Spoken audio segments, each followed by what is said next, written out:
जय हिंद बच्चों। आज हम बात करने वाले हैं आधुनिक आवर्त सारणी। तो आधुनिक आवर्त सारणी ये जो है तत्वों के वर्गीकरण के लिए बनाया गया है। तो आपको याद रखना है कि तत्वों के वर्गीकरण के लिए बनाया गया एक सारणी है जिसको कहा जाता है आधुनिक आवर्त सारणी। इसको बनाने वाला वैज्ञानिक का नाम कौन था? तो इसको बनाने वाला वैज्ञानिक है मोसले। ठीक है, आधुनिक आवर्त सारणी का जो नियम है, जो सारणी है, उसको कौन बनाया है? तो वो आपको याद रखना है मोसले। ठीक है, और इसमें इसका जो आधार है, तत्वों का वर्गीकरण का जो आधार है वो है परमाणु क्रमांक और इलेक्ट्रॉनिक विन्यास। ठीक है, आधुनिक आवर्त जो सारणी जो बना है वो दो आधार पे बना है, एक परमाणु क्रमांक और एक इलेक्ट्रॉनिक विन्यास। देखो, बहुत सारे वैज्ञानिक जो है विभिन्न तरीके से सारणी बना है और वो असफल हो गया है, लेकिन अभी जो सक्सेसफुल है वो है ये आधुनिक आवर्त सारणी। तो तत्वों के वर्गीकरण संबंधित आधुनिक आवर्त सारणी कौन दिया? तो मोसले। उसने किस आधार पर वर्गीकरण किया? तो परमाणु क्रमांक और इलेक्ट्रॉनिक विन्यास। ठीक है, उसने जो तालिका बनाया, ठीक है, तालिका बनाया मतलब जो ज्ञात तत्व थे, है ना, ज्ञात तत्व थे, उसके लिए जो तालिका बनाया उसी को कहा गया आधुनिक आवर्त सारणी। ठीक है, आधुनिक आवर्त सारणी, जो तालिका बनाया उसको कहा गया आधुनिक आवर्त सारणी। अब देखिए, आवर्त सारणी दिया तो उसने एक नियम दिया आवर्त सारणी से संबंधित जिसको बोला गया आवर्त नियम। ठीक है, तो आवर्त नियम क्या होता है कि तत्वों के जो परमाणु क्रमांक होता है, ठीक है, तत्वों के जो भौतिक गुण होता है ना, तत्वों के भौतिक और रासायनिक गुण।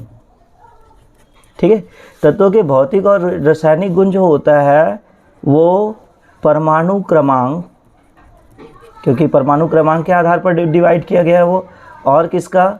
विन्यास के आवर्ती फलन होता है। यदि आपको पूछा जाए कि आधुनिक आवर्त सारणी नियम क्या है, आधुनिक आवर्त नियम क्या है, तो आप यही लिखोगे कि तत्वों के भौतिक और रासायनिक गुण परमाणु क्रमांक के आवर्ती फलन होता है।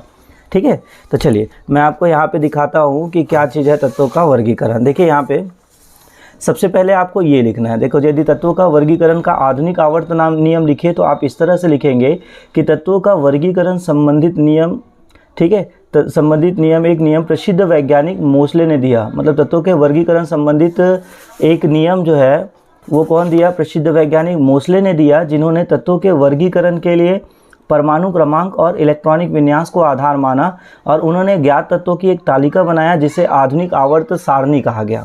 ठीक है, अब आधुनिक आवर्त नियम यदि पूछा जाए तो आपको ये लिखना है कि तत्वों के भौतिक और रासायनिक गुण उनके परमाणु क्रमांक और इलेक्ट्रॉनिक विन्यास के आवर्ती फलन होता है। ठीक है, भौतिक और रासायनिक गुण जो होते हैं उसके परमाणु क्रमांक और इलेक्ट्रॉनिक विन्यास के आवर्ती फलन होते हैं। तो देखिए, चलो, ये जो आपको तालिका में दिखाई दे रहा है यही है आधुनिक आवर्त सारणी जिसे आज हम पढ़ते हैं। ठीक है, अब देखिए, आधुनिक आवर्त सारणी जैसे ये जो तालिका दिखाई दे रहा है, इस तालिका में आपको दिखाई दे रहा होगा इस तरह से पंक्ति, ऐसा। ठीक है, इसको बोला जाता है क्या? क्षैतिज पंक्ति, जो अड़ी लकीर होता है। जैसे ये अभी पेन जो रखा है वो ऐसा रखा गया अड़ी, तो इस तरह से जो अड़ी लकीर है उसे क्या बोला जाता है? क्षैतिज पंक्ति, जिसको बोला गया है आवर्त। आधुनिक आवर्त सारणी में जो क्षैतिज पंक्ति है उसे आवर्त कहा जाता है, ये आपको दिमाग में याद रखना है। ठीक है, और जो खड़ी लकीर है, जैसे अभी पेन मैंने जिस तरह से रखा है वो खड़ी लकीर है, ऊर्ध्वाधर पंक्ति बोलते हैं। तो ऊर्ध्वाधर पंक्ति को क्या कहा जाता है? वर्ग। तो चलो, आपको ये पॉइंट भी याद रखना है कि आधुनिक आवर्त सारणी में क्षैतिज पंक्ति को क्या कहा जाता है? आवर्त कहा जाता है, और ऊर्ध्वाधर पंक्ति को क्या कहा जाता है? वर्ग कहा जाता है। अड़ी लकीर को आवर्त और खड़ी लकीर को वर्ग। टोटल 7 आवर्त होते हैं और टोटल 18 वर्ग होते हैं। ठीक है, आधुनिक आवर्त सारणी में टोटल 7 आवर्त होते हैं और कुल 18 वर्ग होते हैं। चलिए यहाँ पे ध्यान देते हैं। ये देखिए, ये एक आवर्त हो गया, ये दूसरा आवर्त, ये तीसरा आवर्त, ये चौथा आवर्त, ये 5वां आवर्त, ये 6वां आवर्त और ये 7वां आवर्त। तो टोटल 7 आवर्त है इसमें। अब आपको एक पॉइंट याद रखना है, जो 7 आवर्त है उसमें पहले आवर्त में, देखो ये पहला आवर्त है, ये वाला लाइन, तो पहले आवर्त में मात्र और मात्र 2 ही तत्व होते हैं, हाइड्रोजन और हीलियम। इसे अति लघु आवर्त कहते हैं। ठीक है, पहले आवर्त में कितने तत्व है आधुनिक आवर्त सारणी में? तो 2 तत्व याद रखना। दूसरे और तीसरे, मतलब ये वाला लाइन और ये वाला लाइन, दूसरे और तीसरे आवर्त में टोटल कितने तत्व है? तो 1 2 3 4 5 6 7 8, दूसरे तीसरे आवर्त में रहते हैं 8 तत्व। ठीक है, दूसरे और तीसरे में। चौथे और पांचवें आवर्त में होते हैं 18 तत्व। ठीक है, चौथे और पांचवें में कितने होते हैं? 18 तत्व। और छठवें और सातवें में होते हैं 32 तत्व। आपको ये याद रखना है कि आधुनिक आवर्त सारणी में पहले आवर्त में कुल 2 तत्व है, अति लघु आवर्त भी बोलते हैं इसको। दूसरे आवर्त में क्या होते हैं? दूसरे और तीसरे में 8 तत्व है। चौथे और पांचवें में 18 तत्व है। और छठवें और सातवें में 32 तत्व है। ये आपको याद रखना है आवर्त में। अब देखिए वर्ग में मैं बात करता हूँ। ठीक है, तो वर्ग में यदि मैं बात करूँ तो आधुनिक आवर्त सारणी में टोटल 18 वर्ग है। जैसे ये जो खड़ी लकीर है, ये वाला खड़ी लकीर, इसको बोला जाता है वर्ग। ये वर्ग है ना। तो आपको दिखाई दे रहा होगा 1 2 3 4 5 ऐसे करते हुए यहाँ तक टोटल 18 वर्ग हैं। अब आपको याद रखना है क्या? वर्ग 1 और 2। ठीक है, वर्ग 1 और 2 के जितने भी तत्व है उसको कहा जाता है एस ब्लॉक तत्व। ठीक है, वर्ग 1 और 2 के तत्वों को क्या कहा जाता है? एस ब्लॉक तत्व। वर्ग 3 से लेके वर्ग 12 तक, ठीक है, 3 से लेके ये जो 12 तक जितने भी वर्ग है, ये है ना, 3 से लेके 12 तक जितने भी वर्ग है उसको कहा जाता है क्या? इसको कहा जाता है क्या? डी ब्लॉक तत्व। ठीक है, 3 से लेके 12 तक को क्या कहा जाता है? डी ब्लॉक तत्व। और 13 से लेके 18 तक को कहा जाता है पी ब्लॉक तत्व। अब क्यों कहा जाता है मैं आपको बताऊंगा वीडियो में। ठीक है, 1 और 2 को एस ब्लॉक, 3 से लेके 12 तक को डी ब्लॉक और 13 से लेके 18 तक को पी ब्लॉक। और जो वर्ग के नीचे जो है, जैसे ये नीचे है वो यहाँ पे है 57 से 71, यहाँ पे गायब है, तो 57 से 71 यहाँ तक है, तो ये जो नीचे है उसको बोला जाता है क्या? F block. ठीक है, तो चलो आपको ये पॉइंट याद रखना है कि वर्ग में 1 और 2 के तत्वों को कहा जाता है एस ब्लॉक तत्व। 3 से लेके 12 तक के तत्वों को कहा जाता है डी ब्लॉक तत्व। 13 से लेके 18 तक के तत्वों को कहा जाता है पी ब्लॉक तत्व। और सारणी के जो नीचे है उसको क्या बोला जाता है? एफ ब्लॉक तत्व। अब ये एफ ब्लॉक तत्व, पी ब्लॉक तत्व क्या है, तो ये आपको ध्यान देना है। देखिए, जैसे किसी तत्व का मान लो परमाणु क्रमांक क्या होता है। देखो, सबसे पहले तो आप इलेक्ट्रॉनिक विन्यास समझिए। इलेक्ट्रॉनिक विन्यास जो होता है ऐसे समझिए, ये एक स्कूल है जहाँ का ये ब्लैक बोर्ड है। अब बच्चों को बैठाने के लिए एक टेबल बनाया गया। पहले टेबल में 2 रखा जाता है। ठीक है, दूसरे लाइन के टेबल में 2 टेबल है। एक टेबल में 2 लोग बैठ सकते हैं और दूसरे टेबल में 6 लोग बैठ सकते हैं। ठीक है, वैसे ही अगले टेबल में भी वही है, पहले में 2 और इसमें 3 टेबल रख दिया गया है। ठीक है, ये ऐसे दूसरे में 6 बैठ सकते हैं और तीसरे में इसमें बैठ सकते हैं 10। ठीक है, आपको ध्यान रखना, पहले में 2, दूसरे में 2 और 6 और तीसरे में 2 6 और 10, ऐसा। इसी को इलेक्ट्रॉनिक विन्यास में डिवाइड किया गया है कि पहले में एस, देखो जो 2 भरा जाता है उसको बोला जाता है एस। ठीक है, एस में अधिकतम 2 इलेक्ट्रॉन होते हैं। ये 2 है तो ये भी होता है 2, पहले में 2, दूसरे आवर्त में ये 2s2, फिर होता है क्या?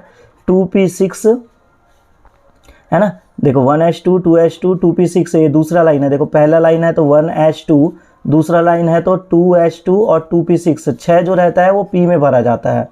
ठीक है, तीसरे लाइन में ये s होगा, ये p होगा और 10 जो रहता है वो d होता है। ठीक है, तो हम तीसरे लाइन को कैसे लिखेंगे? 3s2 3p6 और क्या हो जाता है? 3d10। लेकिन इसमें एक बीच में पहले आ जाता है 4s2। तो ये आपको इलेक्ट्रॉनिक विन्यास से याद रखना चाहिए कि 1s2 2s2 2p6 3s2 3p6 4s2 3d10। ठीक है, इसी क्रम में भरना है। मान लो जैसे अब इसमें एक पॉइंट याद रखना है, जो पहला जो अंक बताता है वो बताता है आवर्त। ठीक है, अंक जो रहता है वो किसको बताता है? आवर्त। ये जो बताता है एस, ये बताता है वर्ग का जो है ब्लॉक बताता है। ठीक है, ये वर्ग का ब्लॉक बताता है। और ये ऊपर वाला जो अंक बताता है ये बताता है क्या? वर्ग। ठीक है, कि ये कौन सा आवर्त होगा, कौन सा ब्लॉक होगा और कौन सा वर्ग होगा। तो ठीक है, आपको याद रखना है कि टोटल 4 ब्लॉक होते हैं। वो 4 ब्लॉक कौन कौन सा? S block, D block, P block और एफ ब्लॉक। वर्ग 1 2 को एस ब्लॉक, 3 से 12 को डी ब्लॉक, 13 से 18 को पी ब्लॉक और नीचे जो रहता है वो एफ ब्लॉक रहता है। ठीक है, अब जैसे आपको ये इलेक्ट्रॉनिक विन्यास आपको पता है। ठीक है, अब इलेक्ट्रॉनिक विन्यास पता है आपको और आपको बोल दिया कि एक क्रमांक दिया है 10।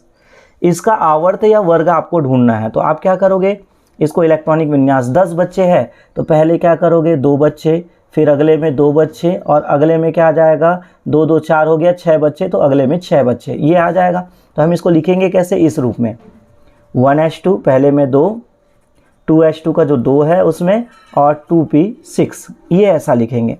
अब जैसे ही इसका लिखेंगे तो हम यहाँ से बता देंगे कि 2 क्या है, दूसरा आवर्त, ठीक है। p क्या चीज़ है, p ब्लॉक, है ना। और 6 क्या है, तो आप देखो p ब्लॉक जो होता है वो कहाँ से स्टार्ट होता है, 13 से। तो 13 से आप 6 बार काउंट करोगे तो 13, 14, 15, 16, 17 और ये 18, 1 2 3 4 5 6, छठवां नंबर क्या हुआ, 18। मतलब ये बोला गया जाएगा क्या, 18 वर्ग। या आप ऐसे भी कर सकते हो, 12, देखो पी ब्लॉक जो होता है वो 12 के बाद स्टार्ट होता है, तो 12 + 6, 12 में 6 जोड़ दो तो ये आ जाएगा 18 वर्ग, ऐसा लिख सकते हो आप, ठीक है। अब देखिए इसमें क्या चीज़ सवाल आता है कि आपको कुछ तत्व दिए जाएंगे, है ना। जैसे आपको बोला जाएगा क्या कि ए, बी और सी, ये 3 तत्व हैं, ठीक है। इसका क्रमांक 6 है, इसका क्रमांक 10 है और इसका क्रमांक 18 है। अब आपको ये बोला जाएगा कि इन तीनों में कौन सा समान आवर्त में है, ठीक है, कौन सा समान वर्ग में है, कौन से 2 तत्व, है ना, 2 तत्व समान आवर्त में है, कौन से 2 तत्व समान वर्ग में है, ऐसा आपको पूछा जाएगा। तो आपको क्या करना है, मात्र इसका विन्यास लिखना है। देखिए विन्यास कैसे लिखेंगे, 6 है तो 6 में ये देखो विन्यास का ये सूत्र होता है 1s2 2s2 2p6 3s2 3p6 4s2 3d10, यहाँ तक का आपको याद रहेगा। तो आपको कम से कम मिनिमम संख्या तक दिया जाएगा। अब इसका मैं विन्यास लिखता हूँ, 6 का क्या हो जाएगा, 2 2 4 और यहाँ पे 2 आएगा तब 6 हो जाएगा, मतलब 1s2 2s2 2p2, तब 2 2 4 और 2 6 हो जाएगा, ठीक है। 10 का क्या होगा, 1s2 2s2 2p, देखो 2 2 4, अब ये आया 6, ठीक है। 18 का क्या होगा, 1s2 2s2 2p6, ठीक है, 10 हो गया, 3s2, ठीक है, 10 2 12, अब बचा हमारा कितना, 6 बचा, तो 3p6, ठीक है, ये हो गया, 18 हो गया।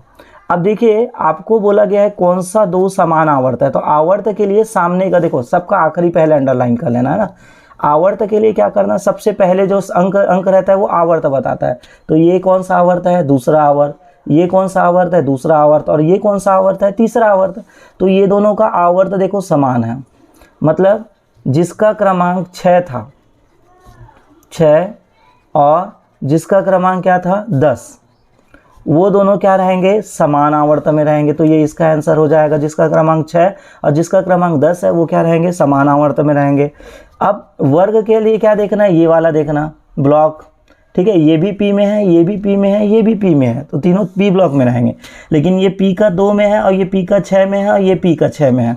तो पी का 6 दोनों समान है ये, तो पी का 6 दोनों समान है, मतलब दोनों का वर्ग समान होगा, मतलब 10 और 18, जिसका जो क्रमांक 10 है और जिसका जो क्रमांक 18 है, ये दोनों क्या रहेंगे, समान वर्ग। दोनों का क्या है, पी जो है वो 6 में है, ठीक है, दोनों का क्रमांक ये है, आवर्त क्यों है, दोनों का दूसरा आवर्त है।